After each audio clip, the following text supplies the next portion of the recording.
course, mostly today I'm going to talk about the Napoleonic Wars. That should be Napoleonic. Looks like a little typo there. But yeah, the Napoleonic Wars, which it's one of the major events that happens in the Age of Napoleon, especially with the Napoleonic Empire, which eventually, forms and then it pretty much collapses within a few years, very quickly.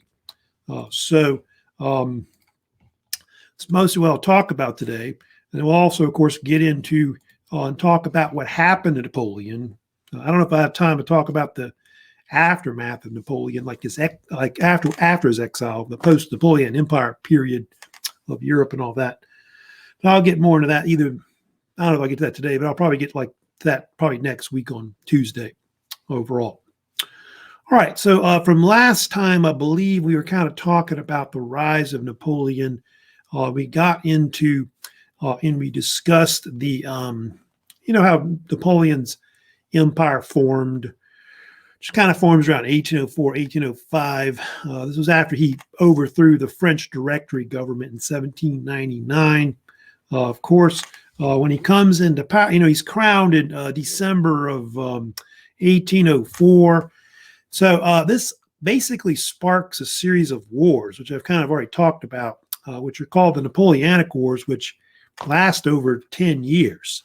It's one of the most bloodiest series of wars that were fought in the 19th century, basically between Napoleon's empire.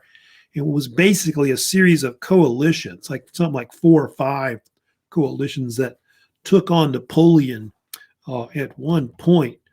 And Napoleon was mostly opposed by these major powers. Probably mostly it was like those first 4 you're looking at: Britain, like British Empire, Russia, Prussia, Austria. Those were the ones that pretty much opposed him. Of course, Holy Roman Empire, of course, associated with the Habsburgs and all that. Sweden kind of got involved. They weren't as big of a power anymore like they used to be. But you can see it was a pretty bloody conflict. I think I may have talked about this already, but close to 3 million soldiers died in the Napoleonic Wars.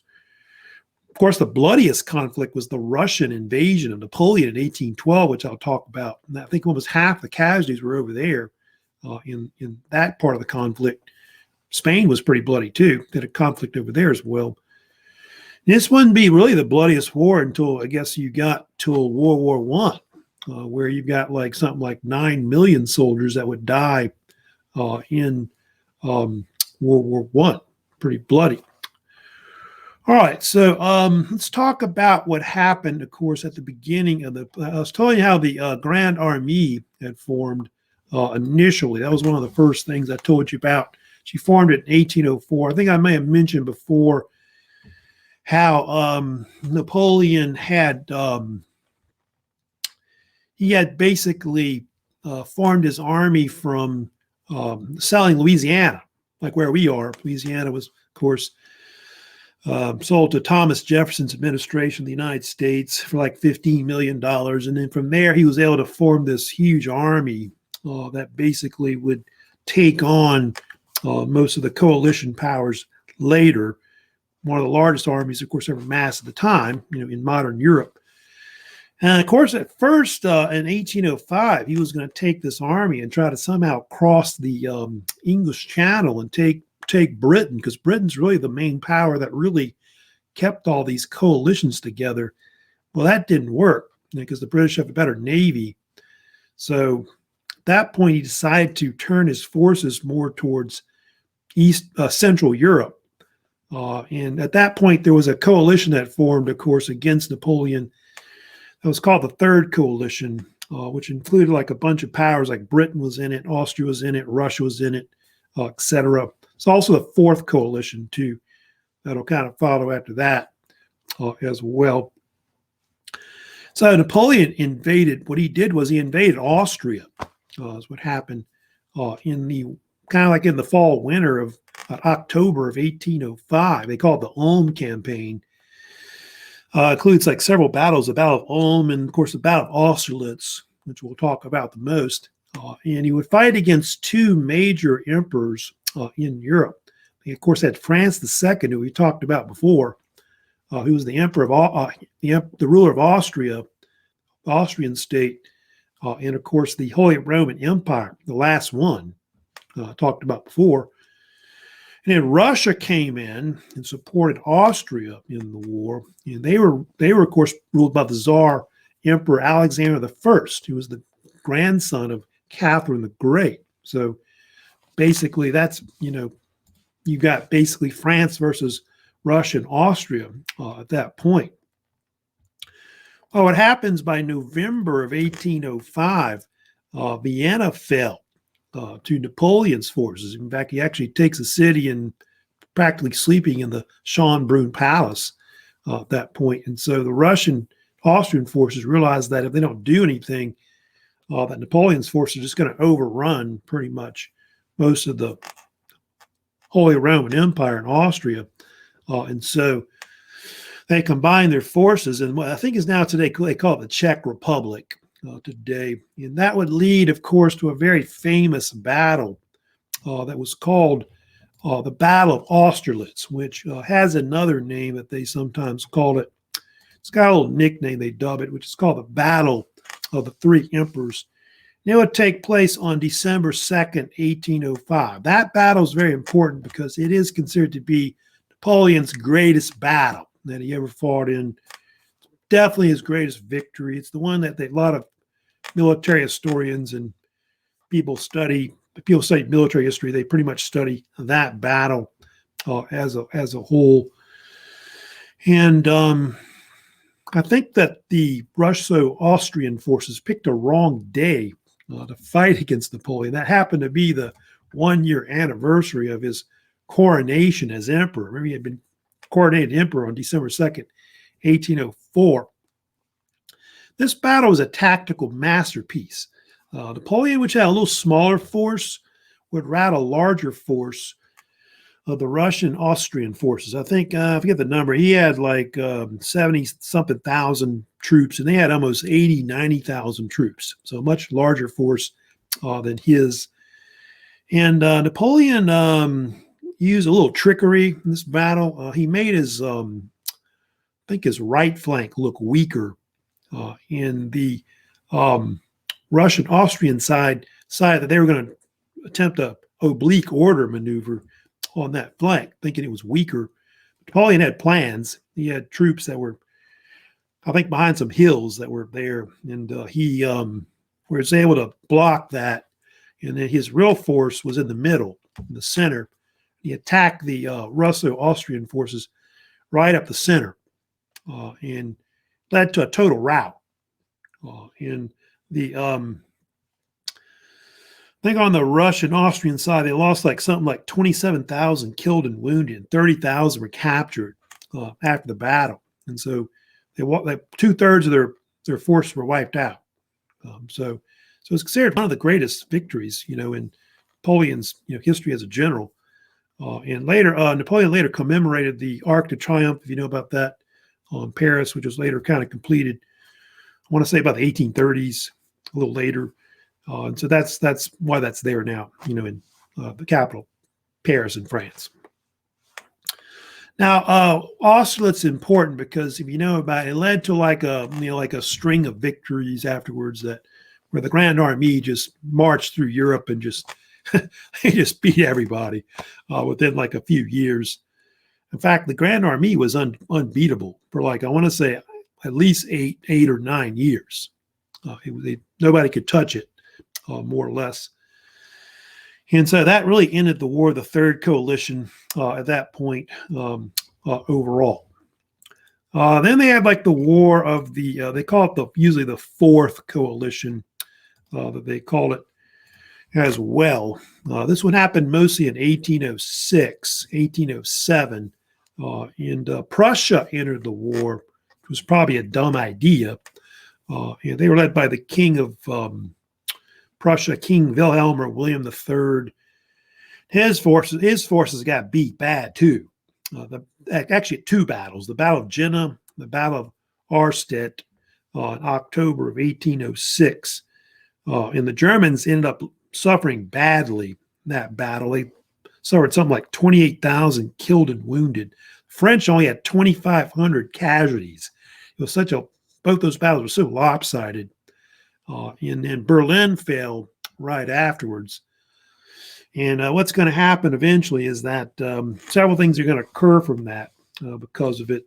Because of Austria and Prussia being beat badly in 1805, 1806, Napoleon's going to end up basically just getting rid of the Holy Roman Empire. He basically dissolves it. And it's gone in 1806, beginning of 1806. Then, of course, they kept fighting a little more with the War of the Fourth Coalition. What happened after that? Russia then tried to come back, and they fought one more time in 1807. The Battle of Friedland, which happened in East Prussia, which is now part of Poland. His forces took on Napoleon one more time. They got beat pretty bad in that battle, too, as well. That was pretty lopsided. I think the casualties of that one are kind of like the same thing. The Russians lost like 30,000 casualties. The French only had 8,000. So just totally lopsided battles.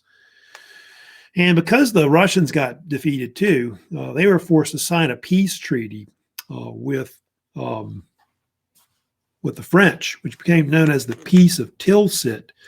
The Peace of Tilsit. The Peace of Tilsit was this agreement that was made, actually two treaties is what it was. One treaty with Russia, and there was another treaty with Prussia that was made. And Russia was forced to become an ally of France. They had to drop out of that coalition with the British that they had. And so that allowed Napoleon to consolidate a lot of his power like throughout Central Europe and Germany, especially from like Germany to like Poland. All that was kind of pretty much being taken over by Napoleon and his empire. And then Prussia, which had a separate treaty, lost a lot of its territory. Like I think more than half of its territory was lost, pretty much. I think the eastern part was created into a Polish state. And then they had another state on the western side that was created into this buffer state that was called the Confederation of the Rhine. That they had. It had all these like buffer states that Napoleon, put in there. Like there was one, like I said, the Grand Duchy of Warsaw was the state that Napoleon created that was kind of between Germany and Russia. And it was the idea of another Polish state, which is something that Napoleon did, in Europe, was he created a lot of this nationalist ideas. Nation states kind of sprout up later, and so that's what you see there. Other ones too he created, which I just told you. Confederation of the Rhine was a state that was kind of formed between where Prussia was and France. It's kind of like Western Germany, I guess, is where it was. It included a bunch of states in it. And then he had some other states he formed too, like the king. He took Italy and he formed it into a kingdom, the Kingdom of Italy, which he kind of ruled over. And then he also had another king called the Kingdom of Westphalia, or actually Westphalia, I think they pronounced it. And he actually put a lot of his relatives on a lot of the thrones in Europe, which was like a form of nepotism. Like a bunch of his brothers, like Jerome, and I think Joseph, was another one he put on different thrones and stuff like that to try to take over part of Europe. So so he creates all these different, states throughout Europe, and really just kind of rearranges, all of Europe at that point. Here's a picture, by the way, of Arc de Triomphe, of course, which is a big tourist attraction there. They do have like a bunch of like names and battles which were inscribed inside of it. All the different famous historical, I guess, military events that have happened. And there's also a tomb of an unknown soldier in there that's also there. Now, they have actually this one battle, of course, that Napoleon did not do so well at, of course, which was in 1805. And that was the Battle of Trafalgar. Really, at the beginning of the Napoleonic Wars, that was really the only battle that Napoleon really lost. You study about it. He's pretty much like at that point unbeatable on land, but at sea, the British were more dominant, as a power. So Napoleon suffered his only major defeat. It was the Battle of Trafalgar, which was a major naval engagement between the British Navy, which was a combined Franco and Spanish naval force, which formed off the coast of Spain, called the Cape of Trafalgar. Anyway, I think the plan was at that point that the French were planning to, possibly invade Britain. And what happened was Horatio Nelson, who led his fleet. Nelson, of course, like I told you before, was the most famous British naval commander of the war. His forces basically defeated, Napoleon's navy there, October 1805, and it pretty much prevented, a possible invasion of Britain. Nelson was famous for his flagship, which was called the HMS Victory. And if you know about it, Nelson was mortally wounded in the battle and died. But I think the British were able to sink or capture, I think, something like 27 out of 33 ships. So it was a totally lopsided battle that occurred at Trafalgar. Hey, added to the stream there. So anyway, so we're talking about the Napoleonic Wars right now.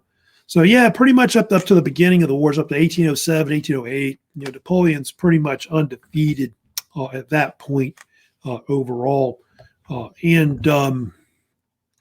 Let's next talk about, of course, the thing that, of course, occurs next is that pretty much, his empire is pretty much formed at that point. So pretty much he's triumphing, over these powers in Europe at that time. But as you know, his empire collapses pretty quick afterwards, within so many years, like a few years, it pretty much falls apart. It gets defeated eventually by these coalitions that keep forming and forming. I think there was something like 5 coalitions at one point that formed against Napoleon Bonaparte overall. I've got, of course, in that little slide there, I've got, of course, some of the major, causes of why Napoleon's empire collapsed eventually within a few years. You can see the failure of the continental system, Peninsular War, and of course, the invasion of Russia. That's usually, of course, considered the main reason why Napoleon's empire fell apart. Well, the first one I'll talk about is the continental system. That was this idea of Napoleon where he thought he could destroy Britain economically, trying to, basically blockade them, put an embargo on Britain and prevent people from trading with the British Empire. Like no country in Europe could trade with them or any other countries outside of Europe and all this. And I think it kind of hurt the British, a little bit. But, the British Empire is so extensive, as an empire. And of course, I'll get to their navy as well. The only thing about the continental system was it caused a lot of conflicts with other countries. The most famous, is the War of 1812 in the United States. That broke out between us and the British because the United States under, I think, at the time of not Thomas Jefferson, it was under, I think it was under Madison and all that. Well, before that, going back to really start under Jefferson, it went under Madison's administration and James Madison. And the U.S. was trying to trade with the French, but also trade with the British, I think both of them pretty much. And they began seizing our ships. And so we were kind of angry about that. They even impressed our sailors into their service. And so we declared war on them. And so that led to a conflict with them. We fought them in part of Canada. The British even invaded the eastern part of the United States. They even burned down part of Washington, including the White House was actually burned down by them, which we're kind of still sore about. Of course, the Battle of New Orleans, of course, where we are in Louisiana, we kicked their butt with, of course, Andrew Jackson's forces later.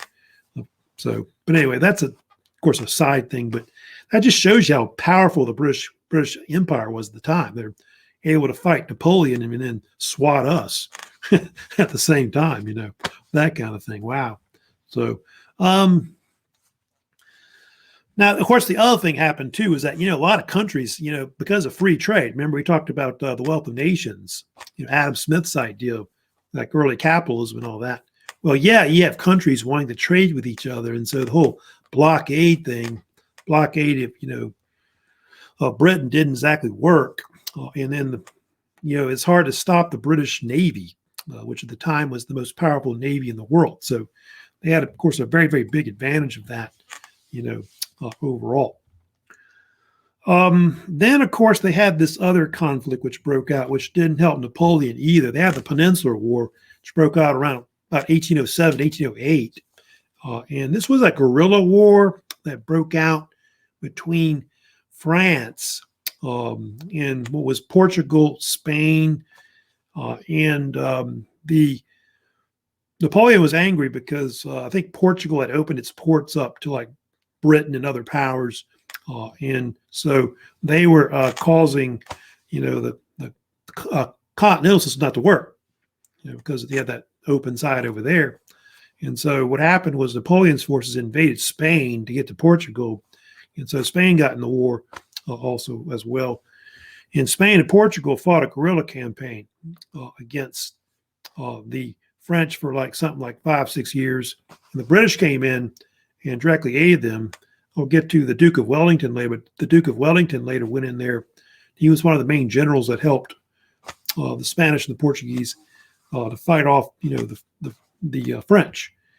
The Peninsular War is kind of important because it kind of helped to hurt Napoleon because, it basically bled him of forces he could have been using elsewhere throughout his empire, to be fighting, like in Russia and other places, because he had to, maintain control of the Iberian Peninsula and all that. And the Peninsular War is also known for a lot of atrocities and stuff like that. I think it was cases where the French forces even killed like civilians, like just mowed them down, stuff like that.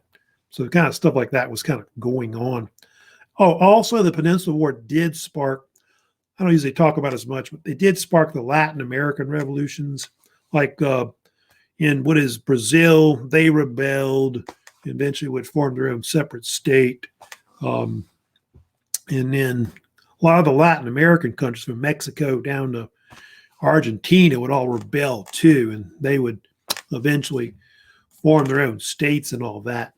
So that's one thing that did kind of happen, because of what happened with that. I do have some slides if you want to look at later. But yeah, he tried to blockade all this part of Europe here, thinking that would, basically force the British out of the war. But it didn't really work. I guess it may have hurt them a little bit, but I don't think it really worked that much.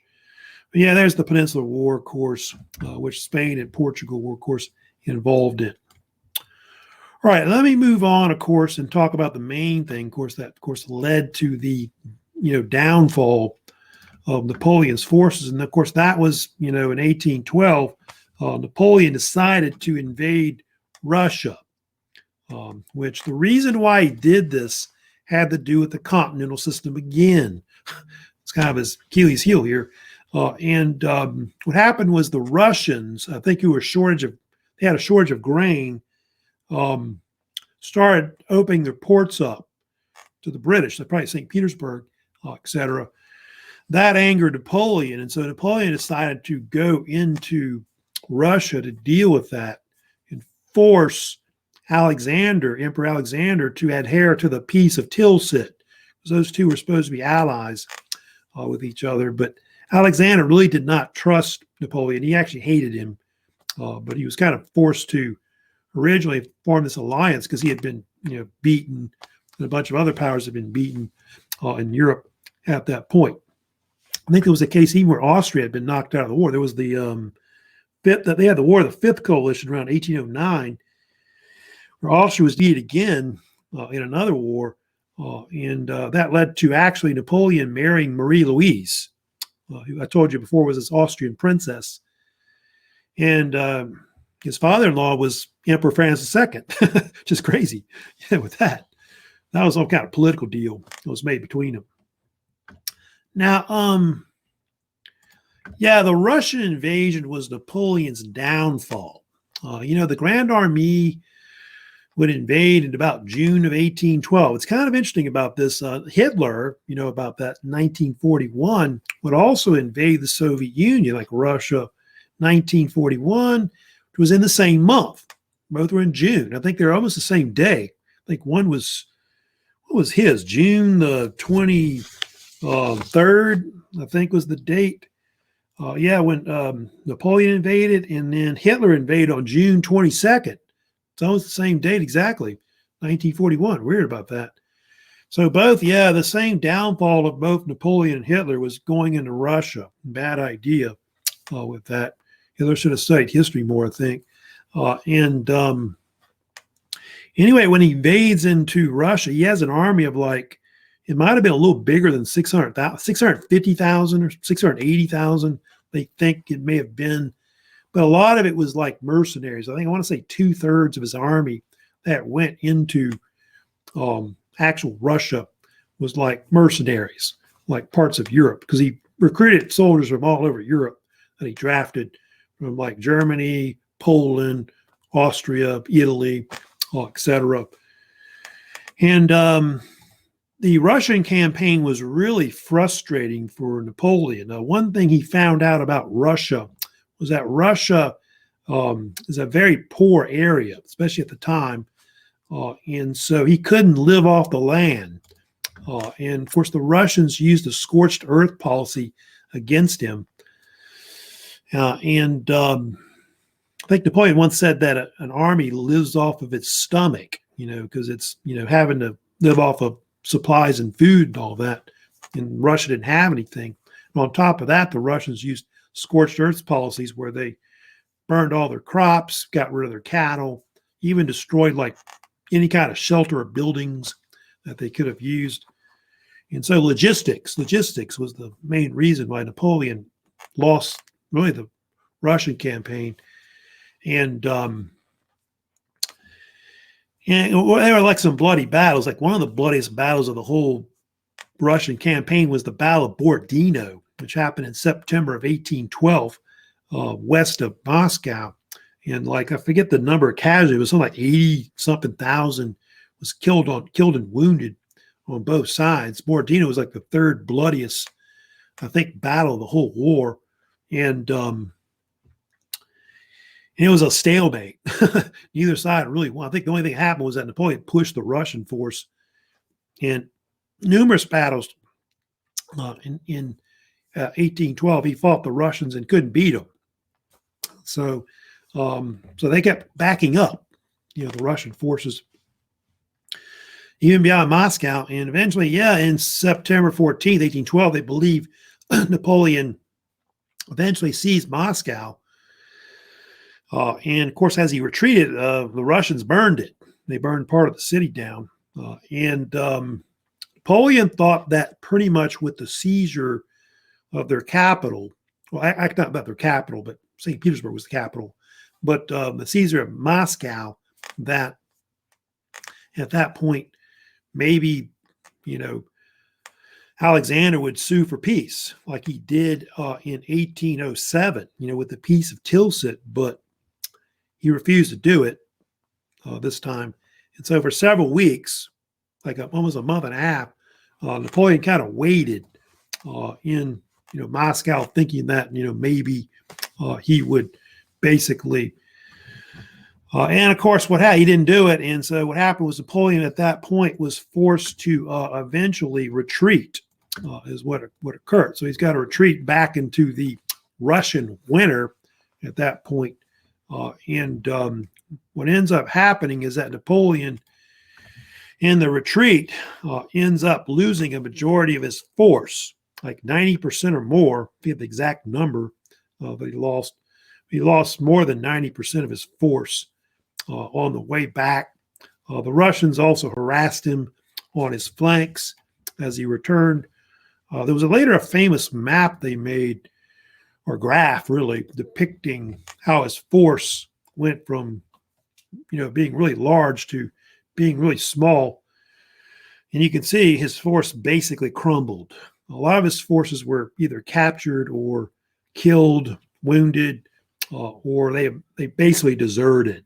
A lot of his troops deserted.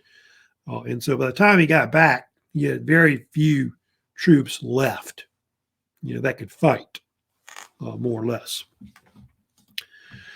And of course, they always show paintings of Napoleon riding on his horse. I think he really rode in a sleigh or something like that.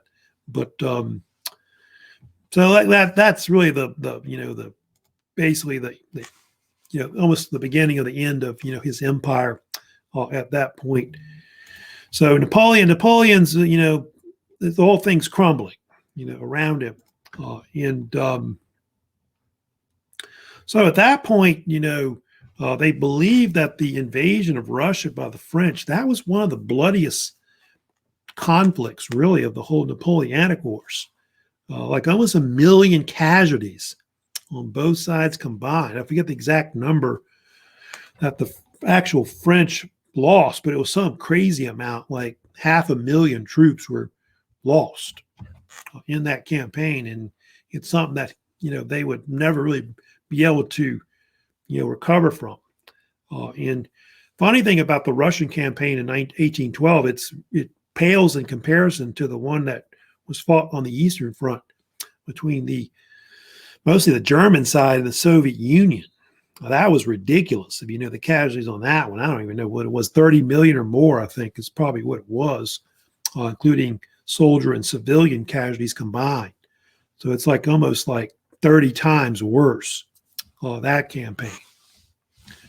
Yeah, a lot of bloody conflicts that have, been fought in Russia, the Russian Civil War and all that.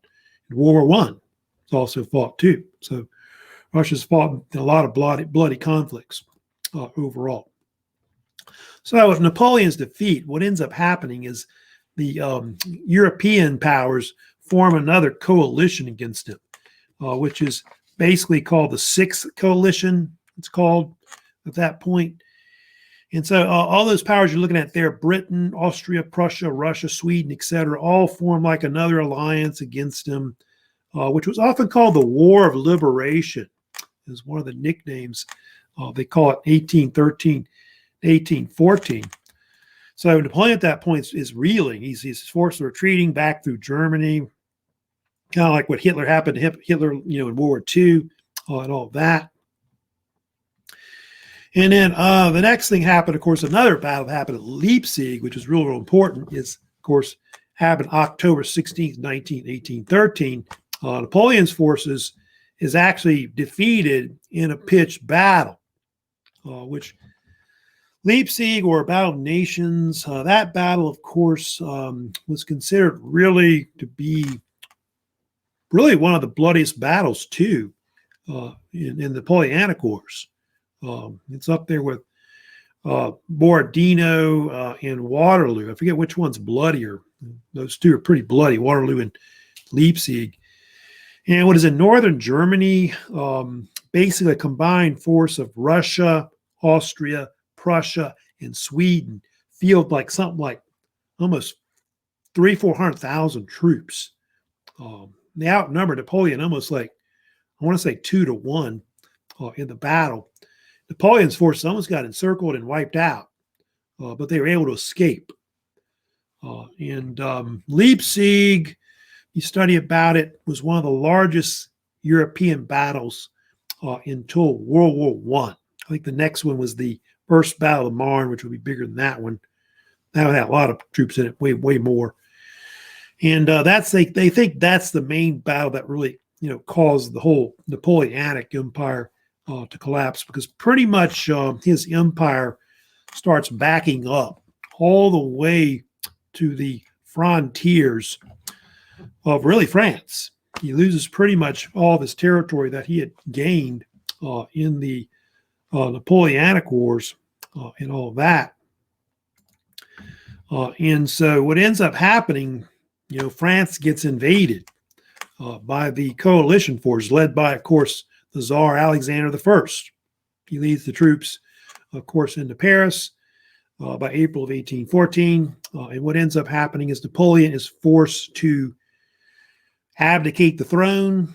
He was at first, I think, going to try to give it to his son, I believe, which is Napoleon II. but pretty much they wouldn't allow that, the coalition forces. And so what happened was the coalition forces decided to get rid of Napoleon, and they sent him into exile. Is what happened. So in 1814, 1815, Napoleon is at one point exiled to a little tiny little island off the coast of Italy that's called Elba. Elba. Elba's located it's kind of hard to see in this map. But you see where Corsica is? It's kind of to the east of Corsica. This little tiny little island right here. Kind of hard to see it right here, but it's kind of off the coast of Italy, between Italy and Corsica. And so he's sent there, basically. He lives there for less than a year at one point. Now you'll see later he's gonna come back. Napoleon. He's gonna try to make a comeback. They thought they've gotten rid of him at that point. Now the other thing that happened too, after they got rid of Napoleon, the European powers then met at what is the Congress of Vienna in Austria. This happened between 1814 to 1815. It's kind of like a peace settlement that occurred after the war. And it was called different nicknames. It was called the so-called Vienna settlement. It was called the Congress system. Somebody called it the Congress of Europe. It was called all kinds of nicknames. They also called the Metternich system. Was another nickname they called it. And what the European powers did was they came back and they began to kind of redraw Europe, like the boundaries of Europe, which Napoleon kind of, offset and all that. And so you can see that's kind of what Europe looks like after the war ends at that point. And they also tried, I'll get to it later, they also restored a lot of the monarchs. Like in France, I'll get to it, they put the monarch of France, the Bourbons, back in. It's another thing that they did that's well known. Also, the Congress of Vienna was also created to prevent like a major war, like the Napoleonic Wars, from breaking out. So it created kind of this balance of power between the great powers of Europe, between France, Britain, Russia, Austria, and Prussia. Those are like pretty much the five great powers pretty much in Europe. And it was actually the brainchild of this diplomat and minister you may have heard of named Clemens von Metternich. He's the one that kind of came up with this whole Metternich system, they sometimes call it, or Vienna system. And the period afterwards, after they get rid of Napoleon, it's often named after Metternich. They call it the so-called Age of Metternich from 1815 to 1848.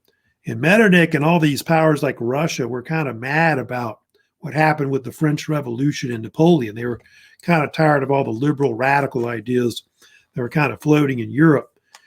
And so they rejected that. They rejected the revolution. They rejected Napoleon. Also the idea of these nations. Actually, they rejected also the idea of nationalism, which is becoming popular in some countries.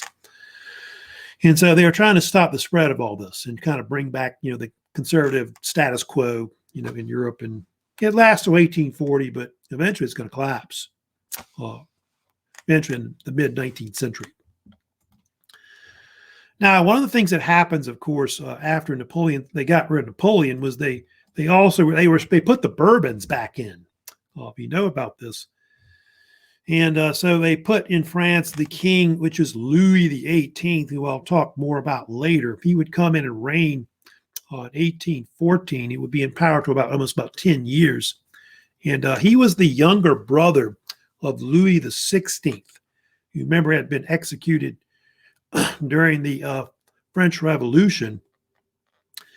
There was no Louis XVII. That's the thing you have to understand. Louis XVII was the son of Louis XVI. He actually died in prison during the French Revolution. He never really officially reigned, but the Bourbons put him in there like he was a king. And the Bourbons also acted like the French Revolution didn't happen, or Napoleon didn't happen. Like none of that happened, that kind of thing. So the Bourbons are restored, and the Bourbons will stay in power until 1830. I'll get to that later, but they get overthrown too. Just kind of funny again. So, Oh, one more thing about the Congress of Vienna. It also created this thing called the German Confederation. It was a type of state, I guess, or nation that was a replacement of the Holy Roman Empire. It was actually a confederation of German-speaking type states, which had about 39 of them in it. And like Austria, Prussia, Bavaria, and a few other states were all in it. And the German Confederation was important later because it was kind of seen as the precursor to the what they call the German Empire or German state that would emerge later in the late 19th century. We'll get to it later, but Otto von Bismarck takes the state and kind of forms a German empire out of it, the so-called Reich or German Reich. Now, Napoleon, like I said, as I told you, is an exiled Elba. And he, of course, is not happy with the Bourbons taking power again. A lot of the French weren't crazy about the Bourbons either. A lot of people still liked Napoleon. And so in 1815, around March, he returned to France, again, to rule again as emperor again. This period he rules a second time is often called the so-called 100 days because he was in power for a little over 3 months, three and a half months as emperor of France. Napoleon I, March to June. I think when he arrived, the French forces under Louis the 18th tried to actually have him arrested, and everybody joined him instead. They didn't really care much to have Louis the 18th. And so at that point, Napoleon had to form a quick army to fight another coalition, I think a seventh one that formed again at that point. So Napoleon decided to go on the offensive instead of waiting to get invaded again, like he did in 1814. And so he went on the offensive and attacked Belgium at that point. And so that led eventually to the last big conflict that you really have, of course, in the Napoleonic Wars, where Napoleon fights the Battle of Waterloo, which is that, of course, documentary that I want you to watch later about the battle. And Napoleon's French forces would fight basically a combination of British and Prussian forces. The British were led by the Duke of Wellington. We've kind of talked about already in that short little video, Sir Arthur Wellesley, who was he had a nickname called the Iron Duke. They also had another general too that was named General Gebhard von Blücher. He led the Prussian forces. You'll see he's in the battle too as well. And Wellington almost lost the battle. You know about this. Wellington had previously fought against the French in Spain. It helped kind of defeat them in the Peninsular War. And he's really considered to be one of the greatest British commanders, not just in the Napoleonic Wars, but probably at least in the top 10 generals, probably of all time in British history. They called him the Iron Duke because he was really a tough commander, and he was known for fighting more defensive type warfare, which Napoleon found out would be his nemesis. And also, Wellington had the high ground. That was one thing that, Napoleon, of course, usually didn't fight against troops that had high ground. In this case, he had no choice. And basically, after multiple charges, which you'll see in the video later, like his cavalry gets crushed, and then his Imperial Guard, that was the crazy thing. The French Imperial Guard, which was like, the French crack troops, eventually they collapsed too. That was the tipping point pretty much with that.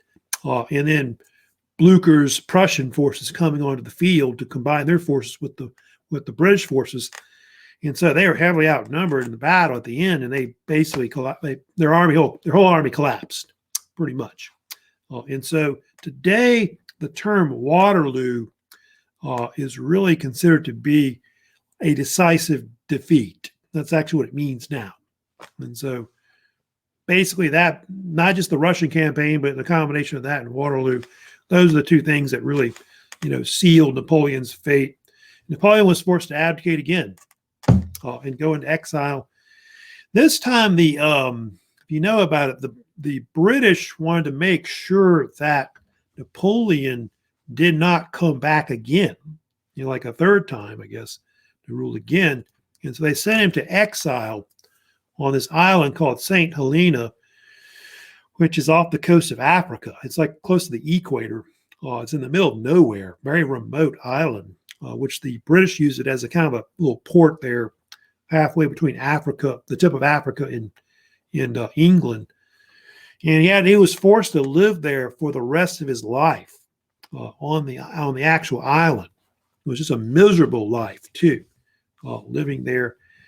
And they gave him this house to live in. I think, I've got a picture right here of his house they lived in. It was called Longwood. It was actually a cattle barn that they converted into a house, and quarreled constantly with the commander of the island, who refused to call him emperor. You would call him General Bonaparte or whatever, but he wouldn't say emperor.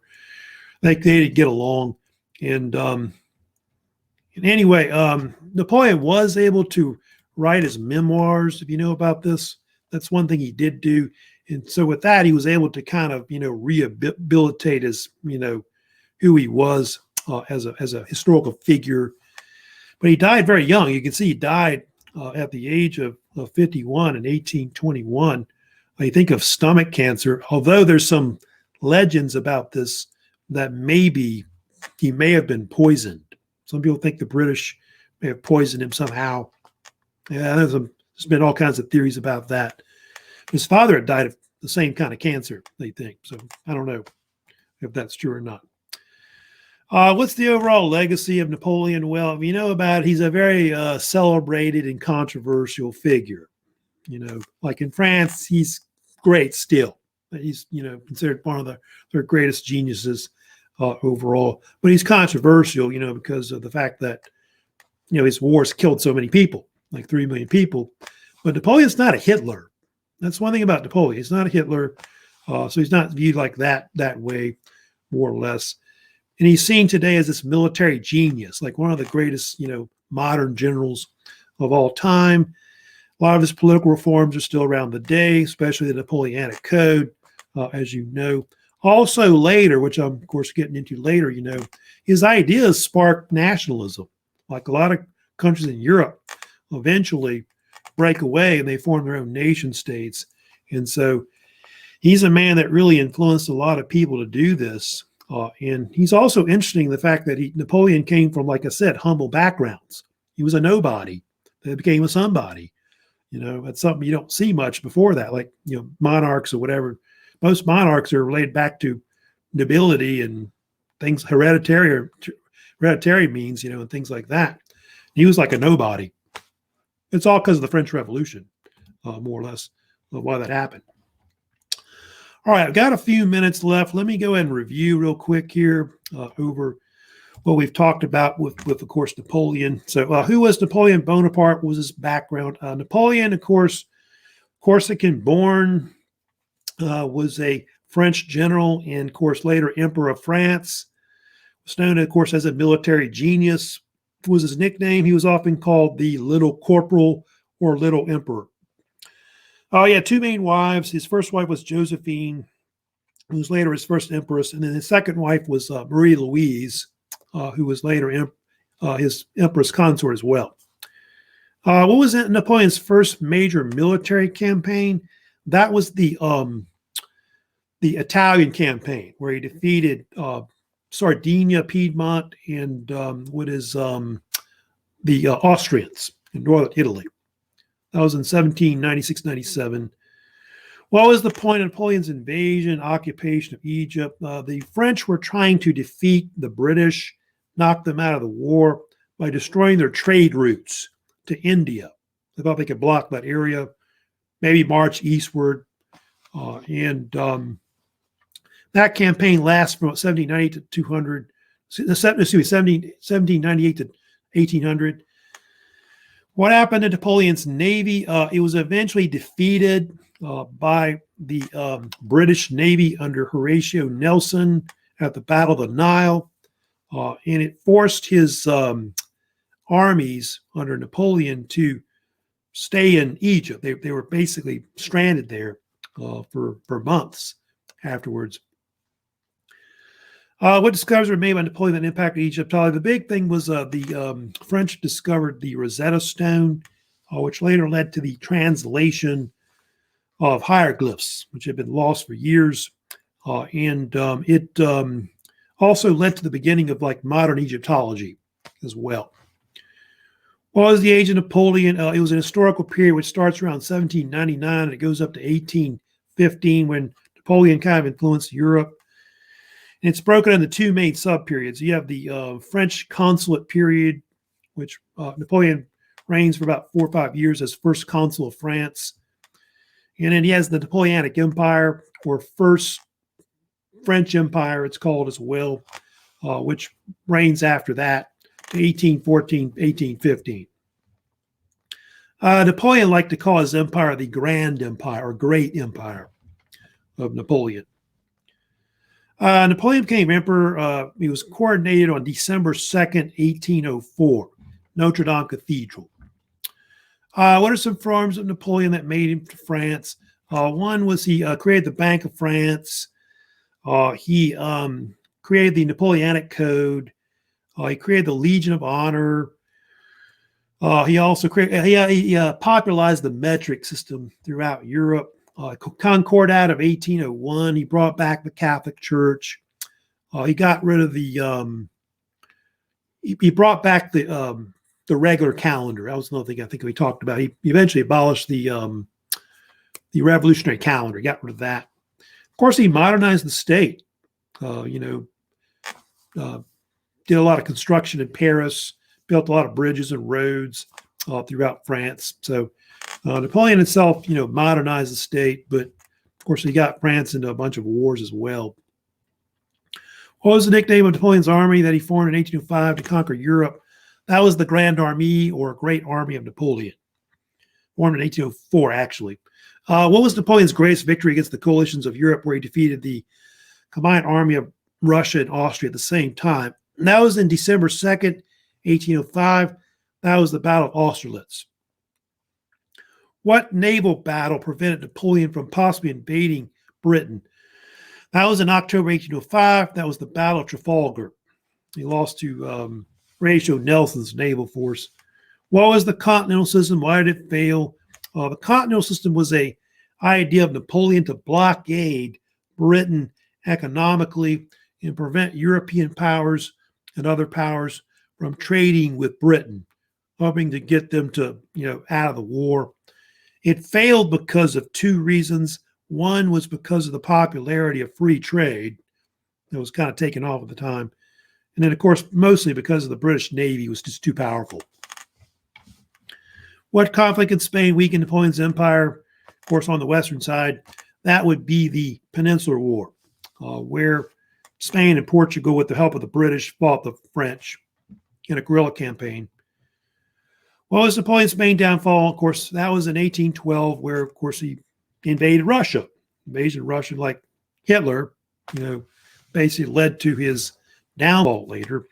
Who was the Tsar of Russia that opposed Napoleon? He used like scorched earth policies against his armies. That was Emperor Alexander I. What was the bloodiest battle in the Napoleonic Wars that was fought between Napoleon and Russia? Happened September 7, 1812. Wasn't quite the bloodiest one. It was like top 3, I know. The Battle of Borodino, which led to the Napoleon taking Moscow. What finished off the remainder of Napoleon's grand army as it retreated back into Poland at the end of the 1812? That was, of course, mostly they believe the Russian winter played kind of a major role in, of course, decimating the rest of it, along with whatever the Russians harassed as well. In what battle in 1830 did the coalition force defeat Napoleon, which they think led to the collapse of his empire by 1814? That was the Battle of Leipzig, which is also sometimes called the Battle of Nations.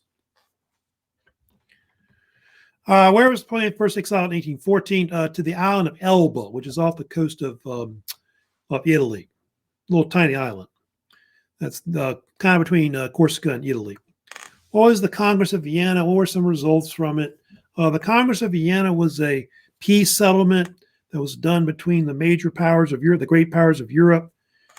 Took place in Vienna, Austria between 1814 and 1815. It's called all kinds of nicknames: the Congress system, the Vienna settlement, the Metternich system, Concert of Europe. And what it did was it reestablished post-Napoleon Europe, like redrew the borders. It restored monarchs of Europe like the Bourbons in France. And it created a balance of power in Europe to prevent wars from breaking out between the European powers. Who was restored to the French throne at the Bourbons? That was, of course, Louis the 18th, who was one of the brothers of Louis the 16th. What was the 100 Days?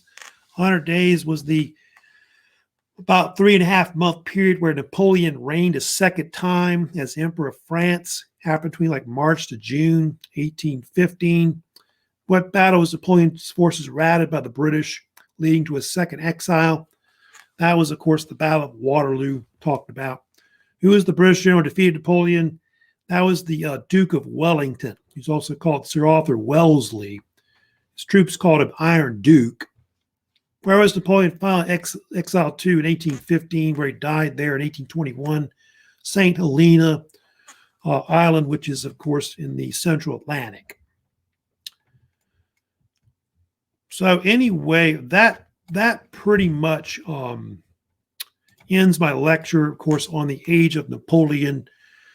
Like I said, I'm going to have a Canvas quiz on this that I am going to be posting for you. Don't forget about that. So go to quizzes and start working on that. It's, of course, going to be on French Revolution and Napoleon overall. Also, don't forget, I, of course, do have a video quiz for you to work on, which is going to be, of course, on the Battle of Waterloo. Which I show you a little video clip at the beginning, of course, of this lecture. So that's about it for today. Like I said, I am going to, of course, post this lecture to my YouTube channel. And I'll just, if you have any questions, comments later, let me know about the lecture or any other lecture I've of course, put up before. So next week, I'm, of course, going to be moving on to talk about 19th century Europe. I'm probably mostly going to be talking about what happens after Napoleon's gone. I'm going to get into that because you can also see the rise of nationalism. And of course, that's one of the big topics we'll talk about the 19th century later is the rise of nationalism. So that's it for the week. I hope you'll have a good weekend coming up. And I'll see you next week with some further lectures. So that's it for today. But like I said, don't forget to work, of course, on those different assignments. So y'all take care. Have a good weekend coming up. So that's it.